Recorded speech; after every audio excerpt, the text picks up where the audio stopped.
AP education for civil services में मैं आप सभी का स्वागत करता हूं। आज हम चर्चा करेंगे भारतीय संविधान की ऐतिहासिक पृष्ठभूमि पर। आखिर क्यों आया 1773 का रेगुलेटिंग एक्ट, क्यों आया, तो उसके पीछे क्या कारण था, आइए जानेंगे उस कारण के बारे में जिसके लिए चार्टर एक्ट रेगुलेटिंग एक्ट 1773 आया। तो सबसे पहले क्या हुआ कि 1600 ईस्वी में ईस्ट इंडिया कंपनी की स्थापना हुई और यह स्थापना उस टाइम में महारानी जो थी, कौन थी? एलिजाबेथ प्रथम के नेतृत्व में 1600 ईस्वी में ईस्ट इंडिया कंपनी की स्थापना हुई। और इस महारानी ने क्या किया कि एक चार्टर दिया किसको? चार्टर क्या होता है कि एक विशेष प्रकार का लाइसेंस होता है। चार्टर क्या होता है? एक विशेष प्रकार का लाइसेंस होता है। यानी अगर हम कहें चार्टर के बारे में तो कागज या उस पर लिखी हुई कोई चीज या राजलेख या एक दस्तावेज, ठीक है, कानूनी दस्तावेज, उसमें क्या था कि भारत में व्यापार करने का एकाधिकार दिया गया। ठीक है, तो भारत में व्यापार करने का मतलब ये कि ईस्ट इंडिया कंपनी को व्यापार करने का एकाधिकार दे दिया गया कि आप ही केवल व्यापार करोगे, आपके अलावा कोई व्यापार नहीं करेगा। ठीक है, तो ये चीज 1813 में कुछ व्यापारिक एकाधिकार बाकी तो सब समाप्त कर दिया गया, लेकिन थोड़ी सी कोई चीज रह गई, चाय और चीनी के साथ व्यापार रह गई। अभी इसको आगे पढ़ेंगे, बस एक जानकारी के लिए समझते रहिए। अभी 1773 पढ़ेंगे, उसके बाद 1813 आएगा ना, लेकिन एक जानकारी के लिए समझते रहिए बस। 1813 में ये व्यापारिक एकाधिकार जो किया गया था 1600 ईस्वी में, वो 1813 में समाप्त कर दिया गया, लेकिन चाय और चीनी के साथ व्यापार को छोड़कर। इसको शॉर्ट में आप कर सकते हैं, याद करने के ट्रिक पर आ सकते हैं कि चाय से चाय और ची से चीन, तो चाची, याद रखने के लिए। ठीक है, और 1833 में पूर्णतः समाप्त कर दिया गया। 1833 में पूर्णतः समाप्त कर दिया गया ये। ठीक है, तो अब इसके बाद आइए देखते हैं कि ईस्ट इंडिया कंपनी एक व्यापारिक कंपनी से राजनीतिक की ओर कैसे अग्रसर हो गई। ठीक है, तो ईस्ट इंडिया कंपनी व्यापारिक कंपनी से राजनीतिक नियंत्रण की ओर, ईस्ट इंडिया कंपनी व्यापारिक कंपनी से राजनीतिक नियंत्रण की ओर कैसे हो गई। ठीक है, तो आइए देखते हैं इसके बारे में। तो अभी हमने देखा कि कैसे महारानी ने इनको चार्टर दिया और चार्टर से इनको व्यापारिक एकाधिकार मिला। अब आइए देखते हैं ईस्ट इंडिया कंपनी व्यापारिक कंपनी से राजनीतिक नियंत्रण की ओर। देखिए, राजनीतिक नियंत्रण की ओर मतलब कि पहले युद्ध हुए, उसके बाद धीरे धीरे भारत पर इन्होंने अपना अधिकार जमाया, फिर उसके बाद ये राजनीतिक नियंत्रण स्थापित किए। तो सबसे पहले युद्ध कहाँ हुए? तो सबसे पहले 1757 का प्लासी युद्ध हुआ, फिर 1764 का बक्सर युद्ध हुआ, फिर 1765 में इनको दीवानी अधिकार मिल गए। तो आइए पहले हम देखते हैं कि कैसे क्या हुआ। इन्होंने कहा, ईस्ट इंडिया कंपनी ने कहा कि हम तो पहले व्यापारी हैं और व्यापार करने आए हैं। ठीक है, तो हम व्यापारी हैं और व्यापार करने आए थे, लेकिन स्थानीय शासक रुकावट डालते थे। जो स्थानीय शासक थे वो रुकावट डालते थे, तो हमने हस्तक्षेप किया। जब वो रुकावट डालते थे तो हमने हस्तक्षेप किया। ठीक है, हस्तक्षेप जब किया तो आपके आंतरिक स्थिति जो पता चला कि इनकी आंतरिक स्थिति बड़ी कमजोर है। ठीक है, तो जब आंतरिक स्थिति कमजोर पता चला तो परिस्थितियां बनी, फिर परिस्थितियां बन गई। परिस्थितियां क्या बनी कि 1757 का प्लासी युद्ध और 1764 का बक्सर युद्ध और 1765 का दीवानी अधिकार। ठीक है, ये परिस्थितियां बन गई। ठीक है, तो 1757 का जो प्लासी युद्ध था, ये अप्रत्यक्ष राजनीतिक अधिकार प्राप्त हुआ। इस युद्ध के माध्यम से इन्हें अप्रत्यक्ष राजनीतिक अधिकार प्राप्त हुआ। हालांकि राजनीतिक अधिकार प्राप्त हुआ लेकिन अप्रत्यक्ष रूप से, प्रत्यक्ष रूप से नहीं मिला। लेकिन 1764 का जो बक्सर का युद्ध था वो अप्रत्यक्ष यहाँ भी था लेकिन एकदम प्रत्यक्ष जैसा ही था। ठीक है, अप्रत्यक्ष तो था, कहने को मात्र को अप्रत्यक्ष था लेकिन एकदम प्रत्यक्ष जैसा ही था। ठीक है, 1765 में ये चीज देखने को मिली। 1765 में देखने को क्या मिला कि इनको दीवानी अधिकार मिल गए। ठीक है, दीवानी अधिकार कहाँ मिले? बंगाल, बिहार और उड़ीसा में।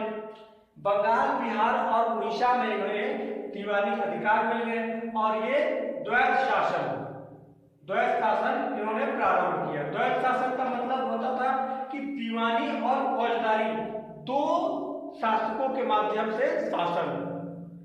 ठीक है, तो पहला दीवानी अधिकार किसके पास था?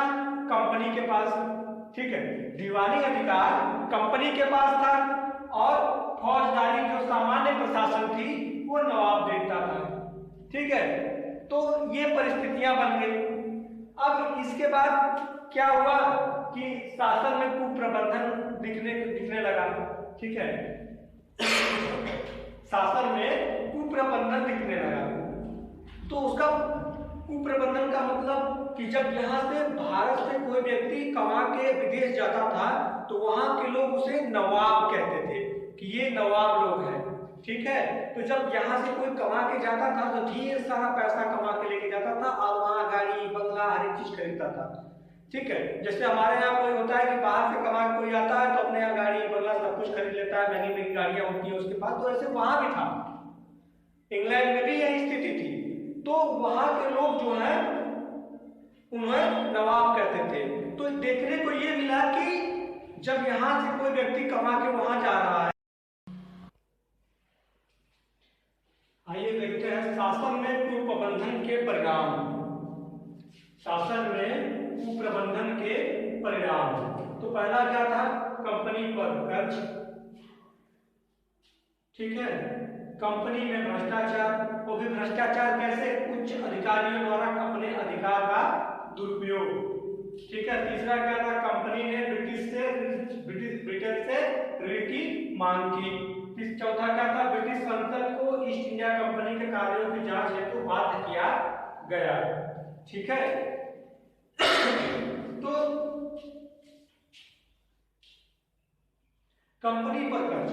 जो कोई व्यक्ति यहाँ से कमा के जाता था तो वहां से उसे नवाब कहा जाता था। तो कंपनी के जो कर्मचारी थे वो इतने धनवान होते जा रहे थे, लेकिन कंपनी क्यों घाटे में जा रही थी? ठीक है, तो कंपनी जब घाटे में जा रही थी तो कंपनी ने ब्रिटेन से ऋण की मांग की। जब कंपनी ने ब्रिटेन से ऋण की मांग की तो ब्रिटिश संसद को ये लगा कि कंपनी के कर्मचारी इतने अमीर और कंपनी इतने घाटे में, तो इसने ब्रिटिश संसद को ईस्ट इंडिया कंपनी के कार्यों की जांच हेतु बाध्य किया गया कि अब उसके कार्यों की ये जांच करेंगे कि वास्तव में कंपनी घाटे में क्यों जा रही है। ठीक है, तो जब कंपनी घाटे में गई तो जांच हुई तो पता चला कि उच्च अधिकारियों द्वारा अपने अधिकार का दुरुपयोग किया गया था। ठीक है, जैसे रिश्वत लेना, उपहार लेना या अपना निजी खुद का व्यापार करना। मतलब कंपनी के जो कर्मचारी थे वो कंपनी का तो व्यापार होता ही होता था, साथ में अपना भी व्यापार ये लोग करते थे, इसलिए ये काफी ज्यादा मुनाफा कमा लेते थे। कंपनी के आड़ में अपना खुद का व्यापार करते थे और जो दस्तक था उसका दुरुपयोग करते थे और भारतीय व्यापारियों को भी वो दस्तक बेच दिया करते थे कुछ पैसे लेकर के। तो ये भ्रष्टाचार कंपनी में हो गई थी, कंपनी में भ्रष्टाचार हो गई थी, जिसके माध्यम से कंपनी के ऊपर काफी कर्ज हो गया, क्योंकि कंपनी घाटे में जा रही थी, अधिकारियों को वेतन देना, सारी चीजें थी, इसलिए लड़ाइयां भी होती थी, खूब युद्ध भी होते थे उस टाइम पे, इसलिए कंपनी ज्यादा कर्ज में आ गई। ठीक है, तो अब इसके बाद क्या हो गया कि जो कंपनी के काम थे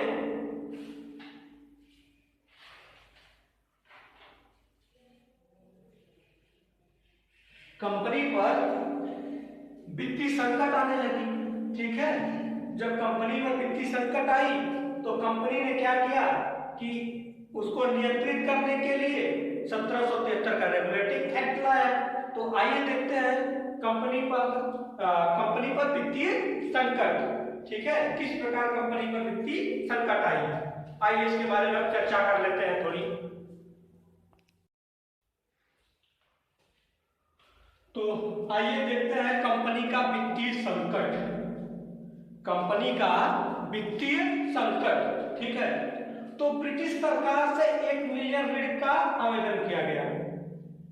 देखिए कंपनी ने ब्रिटिश सरकार से 1 मिलियन ऋण का आवेदन किया। तो कंपनी को लगा कि जो कर्मचारी वहां से कमा के यहाँ आ रहे हैं, इतने धनवान हैं, इतने पैसे वाले हो जा रहे हैं, लेकिन कंपनी क्यों घाटे में जा रही है। तो ब्रिटिश संसद ने पाया, भाई ब्रिटिश संसद ने जांच किया तो ब्रिटिश संसद ने पाया कि भारत में कंपनी की गतिविधियों को नियंत्रित करने की जरूरत है। कंपनी की जो गतिविधि हो रही है, जो काम हो रहा है कंपनी का, उसको नियंत्रित करने की जरूरत है। जरूरत क्यों? क्योंकि कंपनी में भ्रष्टाचार शुरू हो गया था, ठीक है। इसी जरूरत की पूर्ति के लिए 1773 का रेगुलेटिंग एक्ट लाया गया, ठीक है।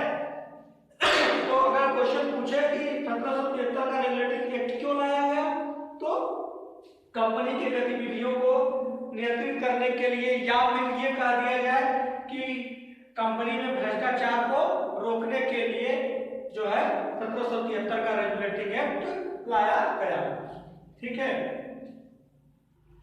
आइए देखते हैं कि 1773 के रेगुलेटिंग एक्ट में क्या क्या प्रावधान है, ठीक है।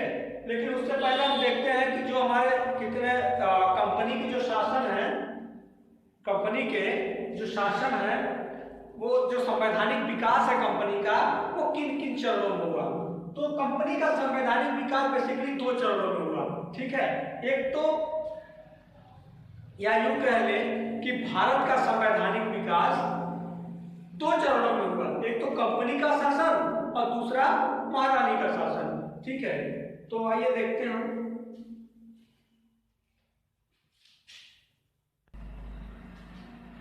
आइए अब देखते हैं भारत का संवैधानिक विकास 2 चरणों में। तो भारत का जो संवैधानिक विकास हुआ था वो 2 चरणों में हुआ था, हमने बताया पहले। तो पहला कंपनी का शासन, दूसरा ताज का शासन। हमको इसको ऊपर लिखना चाहिए था, यहाँ पे कंपनी का शासन, यहाँ पे ताज का शासन, लेकिन थोड़ा जगह का कम था इसलिए नीचे लिख दिया, भूल गए इसको लिखना, ठीक है। तो ये हो गया पहला रेगुलेटिंग एक्ट 1773, दूसरा Pitt's India act 1784, charter act 1793, charter act 1813 और चार्टर एक्ट 1833। इसमें और भी हैं लेकिन वो उतना महत्वपूर्ण नहीं है। तो महत्वपूर्ण बस यही है, बस इसको इसमें भी कुछ महत्वपूर्ण है जो काफी महत्वपूर्ण है, जैसे ये दोनों और ये दोनों, ये वेरी वेरी वेरी इंपॉर्टेंट है, ये भी वेरी इंपॉर्टेंट, ठीक है। और इधर हो गया भारत शासन अधिनियम 1858, भारत परिषद अधिनियम 1861, भारत परिषद अधिनियम 1892, भारत परिषद अधिनियम 1909, भारत परिषद अधिनियम 1919 और भारत परिषद अधिनियम 1935, ठीक है। तो ये हो गए। अब आइए इनमें देखते हैं 1773 का रेगुलेटिंग एक्ट। 1773 के रेगुलेटिंग एक्ट में क्या क्या प्रावधान है, ठीक है, इसके बारे में हम थोड़ी जानकारी लेते हैं, ठीक है।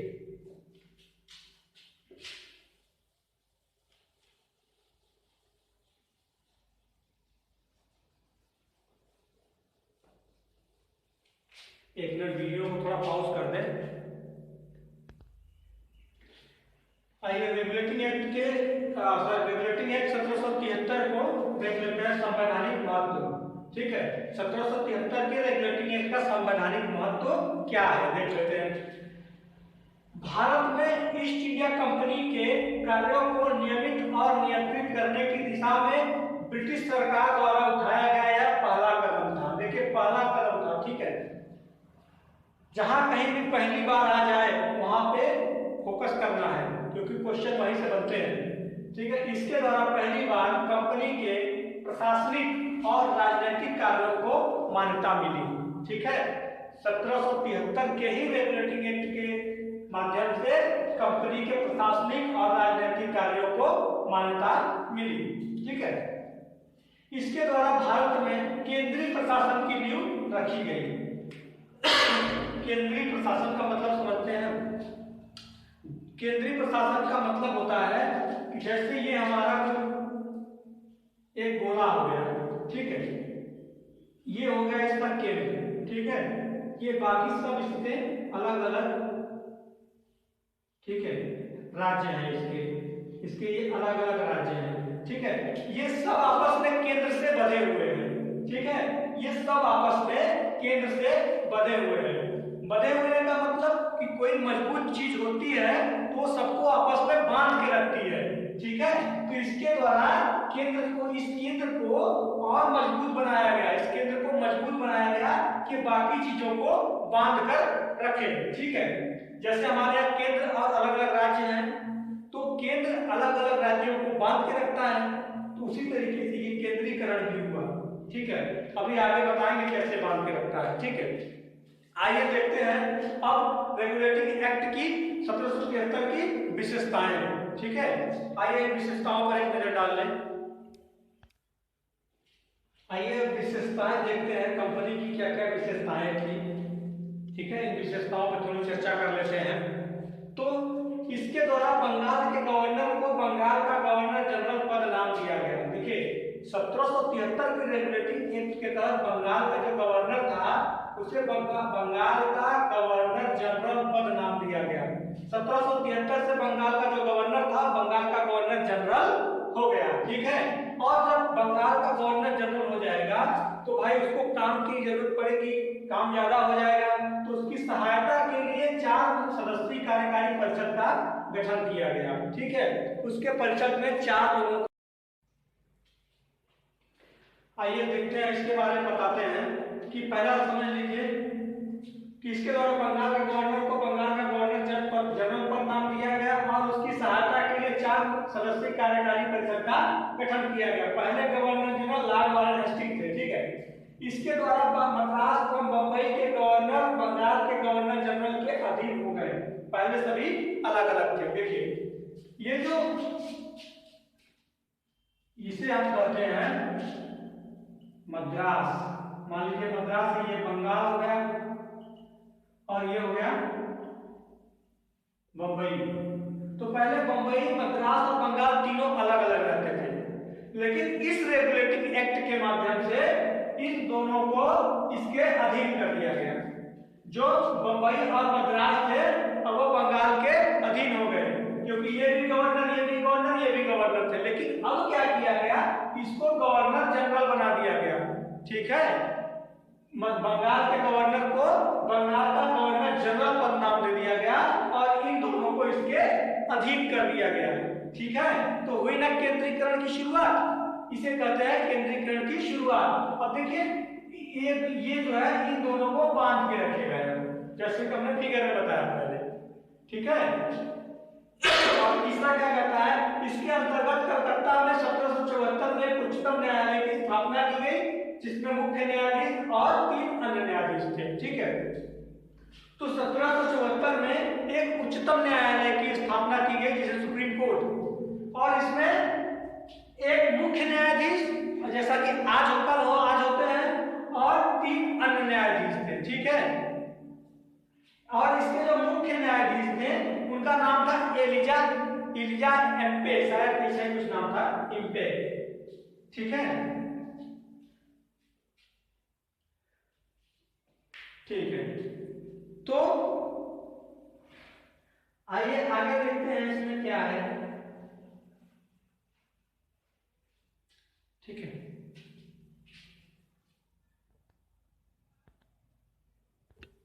आइए अब चौथा विशेषता देखते हैं कि ये कह रहा है इसके अंतर्गत कंपनी के व्यापारियों को निजी व्यापार करने, कंपनी के व्यापारियों को निजी व्यापार करने और भारतीय लोगों से उपहार व रिश्वत लेना प्रतिबंधित कर दिया। ठीक है, पहले क्या होता था, जब कंपनी को नुकसान होने लगा तो कंपनी अपने फायदे के लिए क्या की कि जो कंपनी के व्यापारी थे उनसे कहा कि अब आप अपना निजी व्यापार नहीं करेंगे, पहले क्या होता था कि कंपनी जो है, कंपनी का व्यापार तो होता था, लेकिन जो कंपनी के कर्मचारी थे वो अपना निजी भी व्यापार करते थे। ठीक है, तो वो निजी व्यापार करना बंद हो गया। उसके बाद भारतीय लोगों को से रिश्वत, उपहार और रिश्वत लेना बंद कर दिया गया। ठीक है, इसके द्वारा ब्रिटिश सरकार का कोर्ट ऑफ डायरेक्टर्स, कंपनी की जो गवर्निंग बॉडी थी, कोर्ट ऑफ डायरेक्टर्स, ठीक है, के माध्यम से कंपनी पर नियंत्रण सशक्त हो गया। ठीक, कोर्ट ऑफ डायरेक्टर के माध्यम से कंपनी पे जो शासन था वो सशक्त हो गया, कंपनी पे जो नियंत्रण था वो सशक्त हो गया। इसने भारत में इसके राजस्व, नागरिक और सैन्य मामलों की जानकारी ब्रिटिश सरकार को देना आवश्यक कर दिया। कहने का मतलब यह है कि भारत में जो भी गतिविधि हो रही है, जैसे राजस्व संबंधी कितना पैसा आया और नागरिकों से संबंधित और सैन्य मामलों की जानकारी जितनी थी कि वो उसके ब्रिटिश सरकार को देना आवश्यक कर दिया। ठीक है, तो ये था 1773 के रेगुलेटिंग एक्ट में। ये 1773 का रेगुलेटिंग एक्ट काफी महत्वपूर्ण है परीक्षा की दृष्टि से। ठीक है, तो इस पर थोड़े ध्यान देने की जरूरत है। और इसके बाद अगला है पीस इंडिया एक्ट 1784।